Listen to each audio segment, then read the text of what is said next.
argument that Nikhil was trying to push, and it's really unfortunate that Nikhil did that.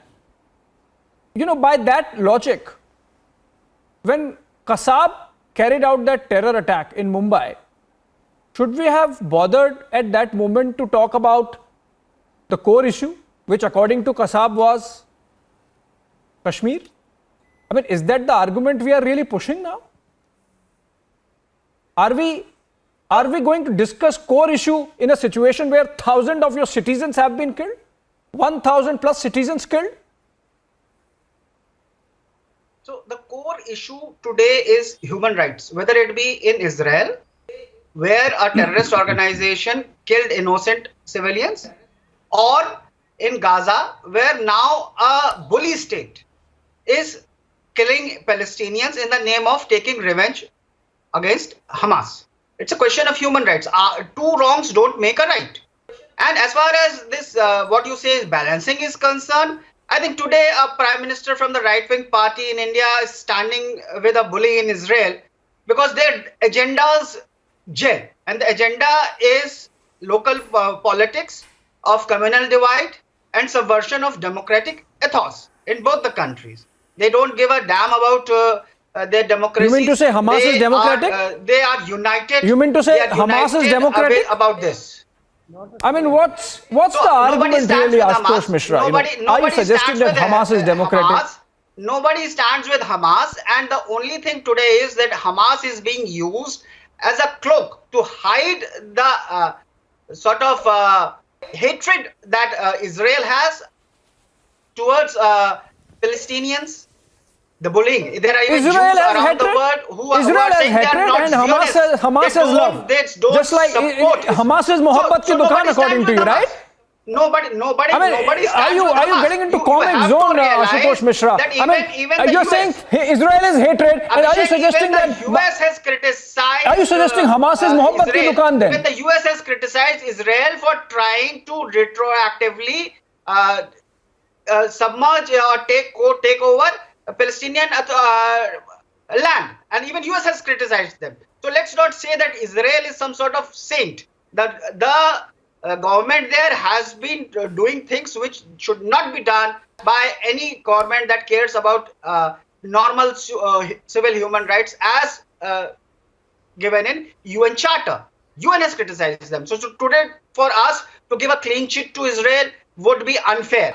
Hamas is wrong. Hamas is not its action is condemned by everyone, but Israel's action cannot be condoned by anyone who cares about human rights and democracy. I think the larger question is, you know, UN has criticized India's position on Kashmir also. Does that mean India's position on Kashmir becomes weak, or should we believe it?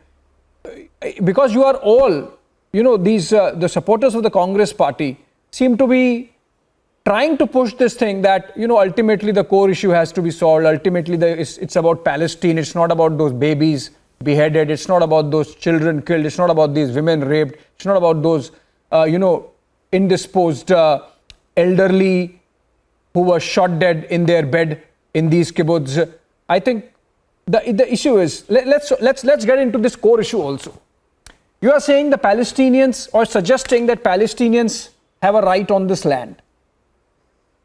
Now, before the Palestinians, it was a British controlled territory. Okay, British were interlopers or usurpers. British took it from Ottomans. Before Ottomans, who was there? The Jews, the Arabs, the Jews, the Arabs. You know, we are going back to millennia. And by the way, by that logic, which came first? The Old Testament or the Quran? I mean, are we really going into that, Nikhil Jain? Is that the logic which is being extended?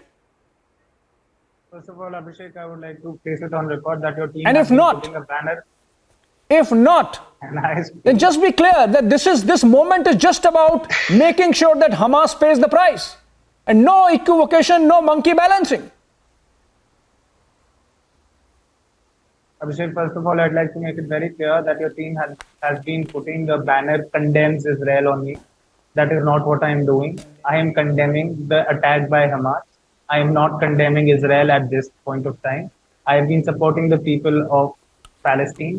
I am condemning Hamas. I am not condemning Israel. So that is point number one. Point number two, when you raise the Jawaharlal Nehru issue that in 1949 he said such and such to Albert Einstein, the point that I was trying to make was that this is exactly what countries do. This is what India did under Congress regimes. This is what India did under BJP regimes. And as recently as Russia and Ukraine, I never said that Hamas can be conflated with the Russian state. It is a terrorist organization. Russia is a country, perfectly all right. What I said was that yes, this attack is a lot more barbarian than what Russia did in Ukraine. But Russia also killed a lot of civilians. They bombed hospitals, whatever they may have said. And now you the correct international yourself. community knows that. No, I'm not correcting myself. You never let me make my point, interject in the middle, then go to another panelist, get them to say something. That's not how it is. At least let me make my point. My point was very simple. You can turn around the videos and see that Hamas's attack on Israel is a violation of human rights, just the way Russia's attack on Ukraine was a violation of human rights. Yes, the scale of one thing is more than the other. The current attack is more barbarian. Nobody can deny that. But India took a balanced, neutral approach between Russia and Ukraine. We continue to buy cheap oil from Russia and trade from Russia despite international sanctions because nations are selfish. That is what Jawaharlal Nehru said 75 years ago. That is what Narendra Modi is practicing today, and that is what the Indian foreign policy has been, and that is what the foreign policy of most countries is. There is nothing wrong with it. Countries have to preserve their own self-interest.